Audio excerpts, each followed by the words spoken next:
일어난 역사를 같이 생각해 보겠습니다. 자, 제목을 다시 한번 따라해 볼까요? 읽어볼까요? 같이 시작. 하나님의 궤를 옮길 때 일어난 역사. 하나님의 궤를 여러분 말할 때에는 그 시작이 있습니다. 우리가 어떤 이미지랑 비슷하냐 하면 여러분 노아의 방주 기억나시죠? 노아의 방주. 방주 안에 들어간 노아의 8식구가 있는데 이 노아의 방주가 하나님의 구원하심의 어떠한 그 보금자리가 되었다는 거죠. 하나님의 임재와 하나님의 구원하심의 아주 유일한 은신처가 되었던 거죠. 노아의 방주였고. 자, 그 다음에 아기 모세가 그 애굽에서 피난을 가면서 갈대 상자에 이렇게 담겨갔었죠. 갈대 상자. 모세를 갈대 상자에 넣어서 나일강가에 띄워보냅니다. 그래서 이 노아의 방주나 갈대 상자나 뭔가 비슷한 이미지가 있어요. 이미지가 뭐냐면 뭔가 누군가를 구원해 주거나 누군가를 보호해 주거나 하나님이 함께 하시는 그런 이미지가 있는데 이 하나님의 궤라고 하는 것도 그런 이미지가 있어요. 하나님의 임재하심, 하나님의 보호하심, 하나님의 언약, 하나님의 말씀, 하나님의 명령 이런 여러 가지 의미가 담겨져 있다는 것입니다. 그래서 모세의 성막 우리가 출애굽기에서 같이 봤었던 이 모세의 성막 안에도 하나님의 궤가 있습니다.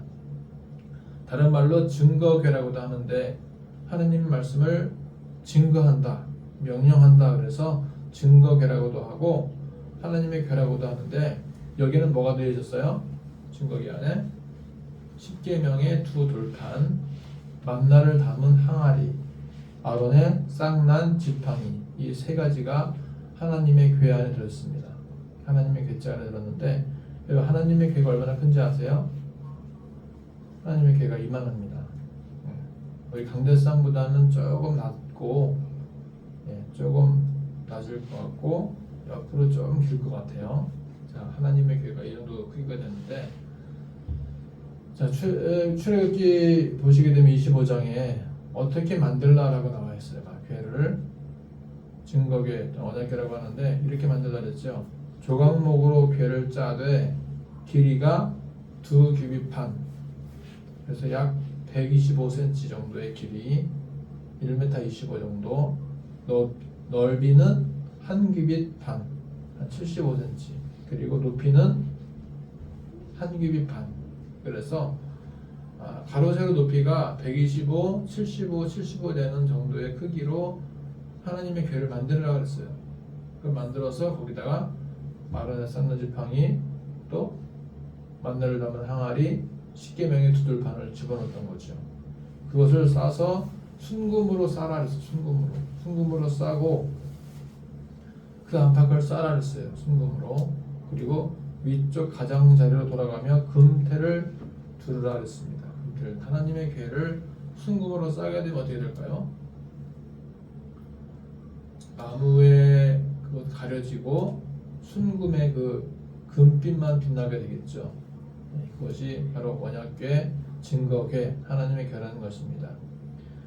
그래서 자세하게 보게 되면 또 금고리 넷을 부어 만들어서 그 네 발에 달되 이쪽에 두 고리, 저쪽에 두 고리를 달고 조각목으로 채를 만들어 금으로 싸고 그 채를 궤 양쪽 고리에 꿰어서 궤를 매게 하고 궤를 어떻게 하라고요? 매게 하고 아까 그림 봤었죠? 기다란 막대기가 모양이 있었잖아요. 이쪽에 궤를 매게 하고 중요해요. 오늘 말씀에서도 매게 하는 게 중요하다는 거죠. 궤를 매는 거예요. 네 명이서 이렇게 어깨에다가 매는 거예요. 채를 궤의 고리에 꿰인 대로 두고 빼내지 말지며 그러니까 그 기다란 장대 막대기를 빼면 안 되는 거예요. 딱 고정되어 있는 거예요. 그래서 내가 너에게 줄 증거판을 궤 속에 두어라. 궤 속에 언약의 두 돌판을 두어라.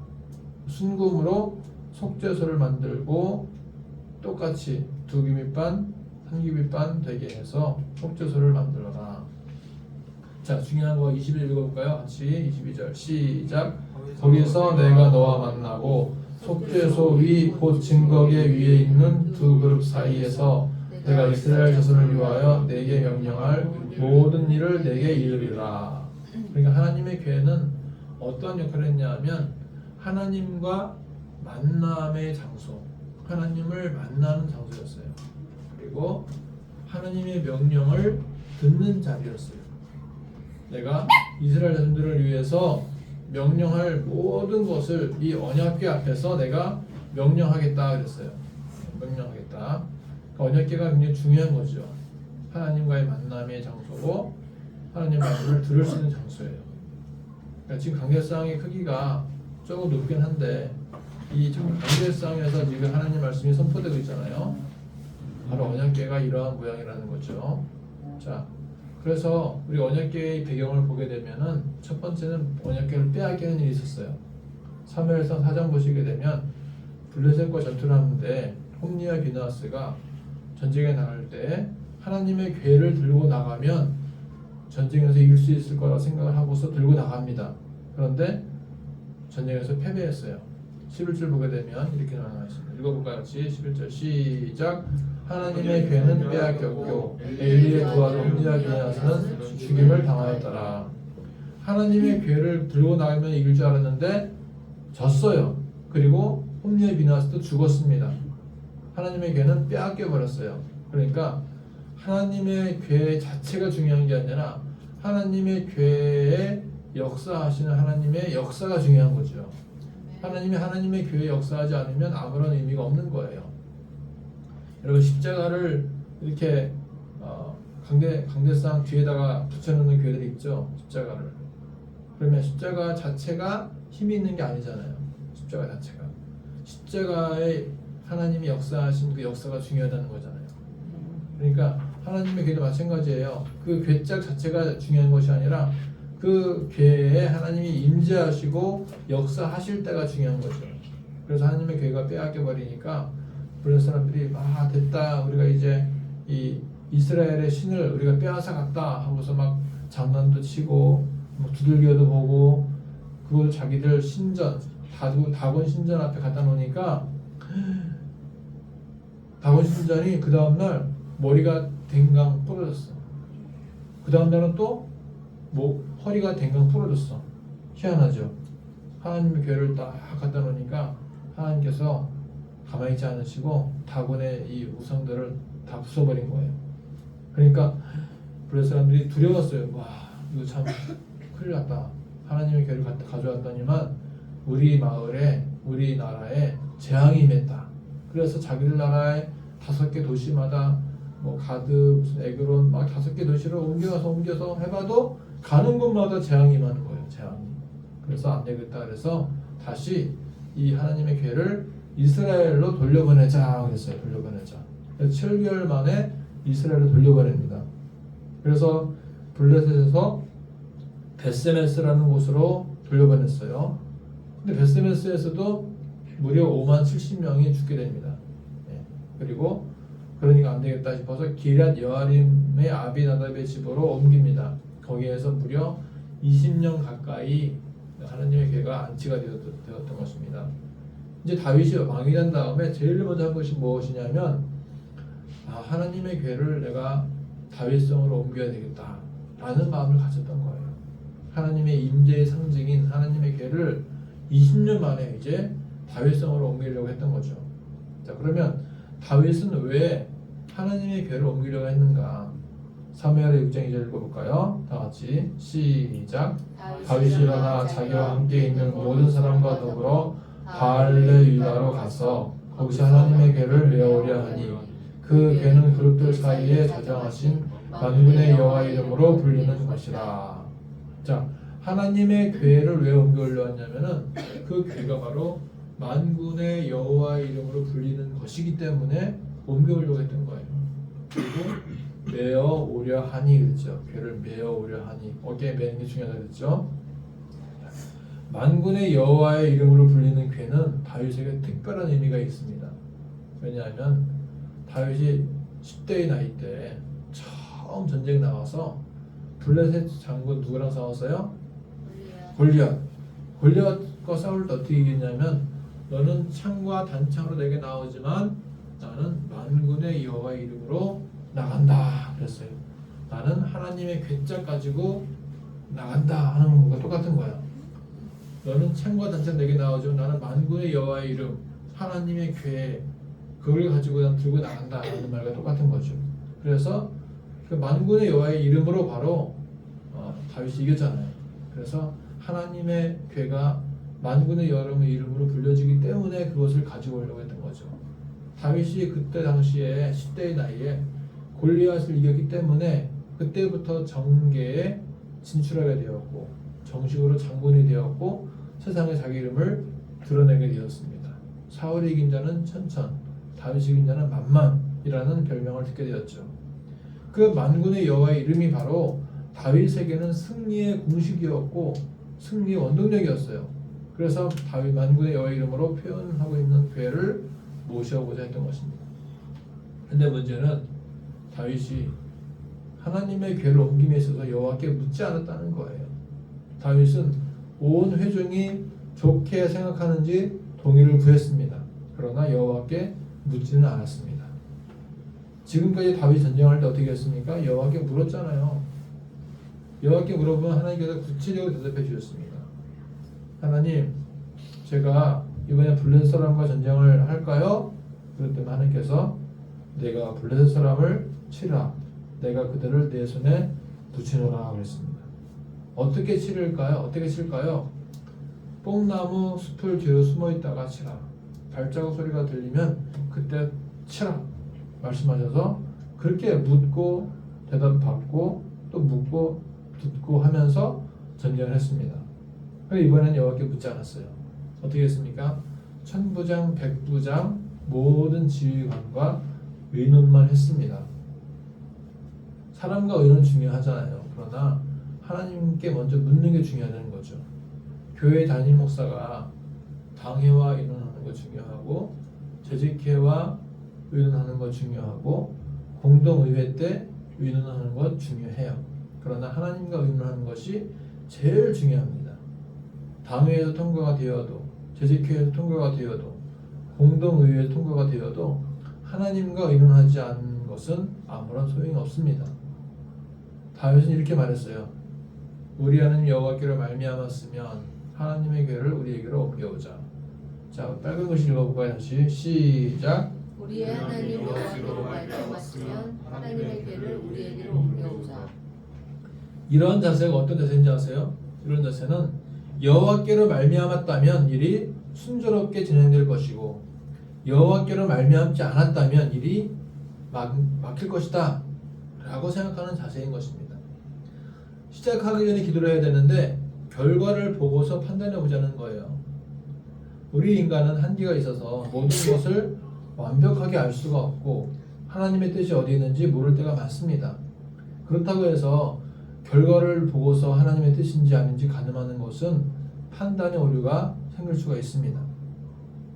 우사가 흔들리는 궤를 붙잡다가 여호와께 죽임을 당하는 일이 생겼잖아요. 그 다음에 하나님의 뜻이 아닌가 생각하는 것은 결과론적으로 상황을 판단하는 것입니다. 거봐, 내가 뭘 했어? 그렇게 하지 말라고 했잖아 라고 말하는 것은 결과론적 판단이에요. 야구를 보다가 그런 말 많이 하죠. 아, 지금 왜 투수를 교체하지 않는 거야? 맨날 볼넷만 계속 주고 있는데 빨리 교체해야지. 오히려 시청자가 더 막 흥분하고 들떠 있어요. 왜 지금 투수를 교체하는 거야? 조금 더 둬도 되는데 하면서 감독의 의중과 상관없이 시청자가 너무나 앞서서 얘기를 합니다. 그리고 나서 이제 이게 잘 안 되면은 거봐, 내가 그때 교체하라고 했잖아. 거봐, 내가 투수 교체하지 말라고 했잖아 하면서 결과론적으로 판단을 내립니다. 베르스우서 사건이 생기는 것을 보고서 여호와의 뜻이 아니었나 보다 라고 생각하는 것은 빗나간 판단이 될 수가 있다는 것입니다. 다윗이 하나님의 궤를 옮겨오는 것이 여호와의 뜻에 맞더라도 운반 과정에서 우사와 아효가 보여준 잘못된 운반 방식에 문제가 있었던 것입니다.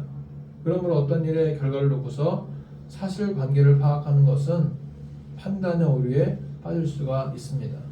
예를 들어서 광주 유심교회가 개척을 시작을 했는데 성도가 오지 않아요. 그러면 몇 년이 지나도 성도가 오지 않아. 그때 하나님의 뜻이 아닌가? 라고 생각할 수가 있죠. 그런데 그것은 오해고 오판입니다.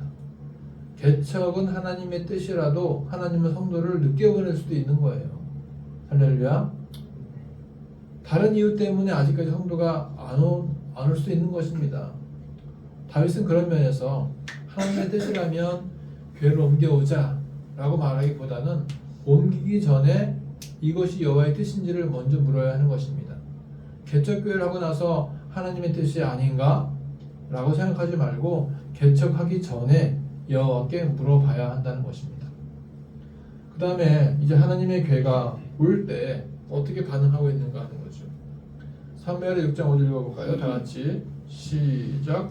다윗과 이스라엘 온 족속은 잣나무로 만든 여러 가지 악기와 수금과 비파와 소고와 양금과 제금으로 여호와 앞에서 연주하더라. 역대상 13장 8절 읽어볼까요? 시작. 다윗과 이스라엘 온 무리는 하나님 앞에서 힘을 다하여 뛰놀며 노래하며 수금과 비파와 소고와 제금과 나팔로 연주하니라. 자, 사무엘하 6장 5절과 역대상 13장 8절에서 같은 내용인데 차이점이 있죠. 어떤 차이점이 있어요? 뭐가 달라요? 그렇지. 연주하니라는 다 있죠. 위아래 다 똑같이 있는데 힘을 다하여 뛰놀며라는 말이 사무엘하는 빠져 있어요. 하나님의 괴가 예루살렘으로 온다는 것은 다윗과 온 이스라엘 사람들의 기쁨이요 축제였습니다. 사무엘하 13장 6절 보시게 되면 이렇게 말씀하죠. 이는 여호와께서 두 그룹 사이에 계심으로 라고 말씀합니다. 여호와께서 계시는 곳, 여호와의 임재하심이 있는 곳, 그곳은 우리가 어린 아이처럼 기뻐 뛰놀아야 됩니다. 사울의 딸 미갈이 어떻게 했어요? 왕이 채통을 지키셔야죠. 체면을 지키셔야죠. 지금 뭐 하자는 겁니까? 바지 막 홀더덩 다 벗겨질 정도로 춤만 추고 있고 하면서 이 다윗의 부인이었던 미갈은 다윗이 막 여호와에게가 들어올 때 기뻐 춤을 추며 바지가 내릴 정도로 기뻐하며 춤을 추자 비웃고 조롱했어요. 왕이셔 채통을 지키세요 라고 말했던 것입니다. 그러나 다윗은 하나님의 임재보다 더 중요한 것이 없었습니다. 하나님의 임재하시면 세상에서 가장 중요한 순간이고 세상에서 가장 기쁜 순간입니다. 이 기쁨은 멈출 수가 없습니다. 멈춰서도 안 됩니다. 하나님의 임재의 순간에 모든 기적이 일어납니다. 사도행전에서 사울도 하나님이 임재하시자 회개하고 변화해서 사도 바울이 되어 복음 전도자가 되었습니다. 하나님의 임재하심이 머물 때 질병도 고침받고 모르던 것도 알게 되고 잊어버린 것도 기억나고 안 보이던 것들도 보이게 됩니다. 다윗은 채통을 지키라는 미갈의 말에 대해서 이렇게 말합니다. 사무엘 6장 21절 읽어볼까요? 시작. 다윗이 미갈에게 이르되 이는 여호와 앞에서 한 것이니라. 그가 내 아버지와 그의 온 집을 버리시고 나를 택하사 나를 여호와의 백성 이스라엘의 주권자로 삼으셨으니 내가 여호와 앞에서 뛰놀리라.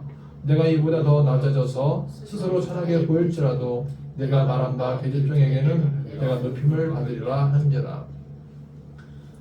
왕의 채통을 다 내려놓고 그냥 춤을 추며 기뻐하며 뛰노는 그 다윗의 모습, 그것은 조롱하며 멸시했던 그 미갈보다도 훨씬 더 나은 모습이다 라고 말했던 것입니다. 만군의 여호와의 이름의 상징인 법궤 앞에서 무엇이든지 할 수 있는 자세가 되어 있었던 것입니다. 다윗은 자기를 이스라엘의 왕으로 세우신 것에 대해서 기뻐했던 것입니다. 우리는 하나님의 말씀 앞에서 하나님의 임재 가운데 하나님이 일하시는 현장 앞에서 어떻게 반응해야 될까요? 기뻐하며 춤을 춰야 됩니다. 누군가에게는 비천하게 보일지라도 당당하게 하나님의 임재하심을 느끼고 체험해야 될 것입니다. 전도하는 것은 여러 가지 상황들이 닥칠 수도 있습니다. 무시하는 사람, 욕하는 사람, 전도제를 공손하게 받는 사람 다 다양하지요. 그러나 가장 큰 수학은 무엇이냐? 나 자신에 대해 영이 살아난다는 것입니다. 그래서 전도는 남을 구원하기 위해서 퍼포먼스를 하는 면도 있지만 예수 믿으세요? 예수 믿고 구원 받으세요. 이렇게 전도지 나눠지면서 퍼포먼스 하는 것도 있지만 나 자신에게 평안과 감사와 위로를 하나님께 주시는 것입니다. 전도하다가 혹시 박해를 받더라도 그것이 오히려 기쁨이 될 수가 있는 것입니다. 다윗이 하나님의 교회가 오는 동안에 기뻐 뛰놀았던 것처럼 우리들도 하나님이 임재하시는 순간마다 기뻐하며 뛰놀아야 될 줄 믿습니다. 동방 박사들도 아기 예수님의 탄생을 알려주는 별을 보고 가장 크게 기뻐했다 그랬습니다. 하나님의 인도하심의 상징인 별을 보고 기뻐하던 동방의 박사들 같이 하나님의 괴가 오는 것을 보고 기뻐 뛰놀던 다윗같이 우리는 하나님의 임재의 순간에 들어가는 연습을 하고 기뻐하는 훈련을 계속해야 할 것입니다. 반면에 우사와 아효는 수레를 모는 일을 하다가 우사가 하나님의 괴가 흔들리자 붙들었다가 죽게 됩니다. 자, 9절과 10절 읽어볼까요? 시작. 기존의 가장 마당에 들어와서는 그들이 힘으로 우사가 손을 펴서 괴를 붙들었더니 우사가 손을 펴서 괴를 붙들므로 말미암아 여호와께서 진노하사 치심에 그가 거기 하나님 앞에서 죽으리라. 우사의 잘못은 무엇입니까? 하나님의 괴는 붙드는 것이 아니라 어깨에 매는 것이기에 규례를 어김으로 죽게 됐던 것입니다. 우리에게 주어진 자연의 법칙, 사회의 법칙, 도덕의 법칙은 지켜야 됩니다. 작은 법규 하나를 어기다가 큰 일을 당하게 되는 것입니다. 작은 것이라도 사소한 것이라도 법규를 지키면 큰 사고가 일어나지 않게 됩니다. 작은 부주의가 큰 사고로 이어지는 경우가 많습니다. 무심코 버린 담배꽁초 하나가 온 산을 태우기도 합니다. 무심코 신호등을 어긴 것 때문에 대형 사고가 나기도 합니다. 작은 것도 잘 지킬 줄 알아야 큰 것도 맡아서 할 수가 있습니다. 이제는 이러한 일로 인해서 죽을 일은 별로 없어요. 거의 없습니다. 예수께서 우리 대신 십자가에 죽으심으로써 우리는 죽지 않게 되어 있습니다. 우리도 구약시대에 살았다면 사소한 잘못 때문에 조그만 규례를 어겼기 때문에 죽을 사람이 많이 있었어요. 그러나 지금은 이런 일 때문에 죽을 일은 별로 없습니다. 그러나 그 정신과 마음 자세는 가지고 있어야 합니다. 베레스서를 경험한 다윗은 하나님의 괴를 오벳에돔의 집으로 보냅니다. 오벳에돔의 집은 하나님의 괴가 머무는 3개월 동안 복을 받게 됩니다. 자, 우리 11절 14절 읽어볼까요? 시작. 하나님의 괴가 오벳에돔의 집에서 그의 가족과 함께 석 달을 있으니라. 여호와께서 오벳에돔의 집과 그의 모든 소유에 복을 내리셨더라. 우사는 하나님의 괴를 옮기다가 죽임을 당하고 오벳에돔은 3개월 동안 하나님의 복을 받게 됩니다. 무슨 차이일까요? 어떤 차이예요? 복 받는 자는 누구고 죽임을 당한 자는 누구였어요? 하나님의 괴를 잘 모신 자는 복을 받는 것이었고 하나님의 괴를 규례를 어기면서 만진 자는 죽임을 당한 것입니다. 이렇게 생과 사는 우리 주변에 가까이 있어요. 복과 화도 우리 주변에 가까이 있습니다. 생사, 화복, 언제나 동전의 양면과 같이 가까이 있는 거예요. 우리의 작은 선택, 작은 잘못, 작은 결단, 작은 헌신에 따라서 생사, 화복이 결정됩니다. 똑같은 상황에서도 우리는 생과 복을 받기를 바라고 있습니다. 지진이 나도 사는 사람이 있고 교통사고가 났는데 죽은 사람이 있어요. 태풍이 불어와도 복을 받는 사람이 있고 화가 되는 사람이 있습니다. 태풍으로 다 쓸어버렸는데 나라에서 엄청난 보조금을 받을 수가 있는 거예요. 겉으로 드러나는 잘됨과 잘안됨이 전부가 아니라 그것을 통해 역사하시는 하나님의 역사가 사는 일이 되고 복이 되는 것이라면 감사할 일입니다. 자, 그럼 마지막으로 언약궤를 모셔온 후에 감사한 걸 보겠습니다. 다윗은 언약궤를 모시고 와서 감사했습니다. 역대상 16장 4절 읽어볼까요? 시작. 또 레위 사람을 세워 여호와의 궤 앞에서 섬기며 이스라엘 하나님 여호와를 칭송하고 감사하며 찬양하게 하였으니 7절에 그날에 다윗이 아삽과 그 형제를 세워 먼저 여호와께 감사하게 하여 이르기를 8절에 너희는 여호와께 감사하며 34절에 여호와께 감사하라. 35절에 우리로 주의 거룩한 이름을 감사하며 주의 영광을 드높이게 하소서. 다윗은 소정의 목적이 달성되자 감사를 여러 번 하였습니다. 16장에서만 감사라는 말이 5번 이상 나옵니다. 우리는 작은 일에도 감사할 줄 알아야 되고요. 간단한 식사 앞에서도 감사할 줄 알아야 됩니다. 반찬이 이게 뭐야 이게? 맨날 먹는 거 김치 쭈걸 이거 무슨 깍두기 뭐야? 이게 뭐 고기도 없이 이게 뭐야? 이러면 안 되는 거죠. 감사합니다. 깍두기 주사 감사합니다. 김치 주사 감사합니다. 사소한 반찬에도 감사하는 사는 거죠. 것도 아니고 못 먹는다고 못 사는 것도 아니고. 오늘은 추수감사 주일이에요. 한 해 동안 우리는 감사할 일이 무엇인지 생각해보는 시간을 가져야 될 것입니다. 그리고 16년 만에 차를 구입하게 되었잖아요. 감사할 일이에요. 할렐루야. 장모님이 대장암으로 고통받으시다가 천국을 가셨으니까 감사한 거예요. 아멘. 수능 시험도 잘 마치게 된 것이 감사한 거예요. 아멘. 우리 6식구가 무탈하게 잘 지내는 것도 감사한 일입니다. 아멘. 할머니가 89세까지도 살아계시는 것이 감사한 일입니다. 아멘. 여러분 감사할 일이 얼마나 많아요. 차분하게 생각해 보면은 감사할 일이 많습니다. 성부야는 신앙이는. 자, 결론적으로 이렇습니다. 오늘 말씀은 언약궤를 다윗성으로 이동하는 일과 관련되어 생각해 봤는데요. 무슨 일이든지 여호와께 먼저 묻고 기도하는 것이 우선이다 하는 것을 생각해 보았습니다. 자, 그 다음에 하나님의 임재하심을 기뻐하며 찬양합시다. 하나님의 임재하심을 잘 맞이하고 보존합시다. 하나님의 임재하심에 대한 규례를 어기지 맙시다. 마지막 세 번째 뭐였습니까? 잘됨과 잘 되지 못함이 전부가 아니라 이 일로 역사하실 하나님의 역사를 기대하고 체험하시기를 소망합니다. 아멘. 우리에게는 작은 목적이 달성될 때 우리는 감사하는 것을 잊지 말아야 할 것입니다. 기도합시다. 하나님의 이름이 있는 곳에, 하나님의 임재하심이 있는 곳에 우리는 기뻐하며 춤추며 감사하게 하옵소서. 현재의 잘됨이 전부가 아니고 현재의 잘안됨이 전부가 아니라 이 일로 일하시게 될 하나님의 기적을 기대하게 하옵소서. 사는 역사 일어나게 하시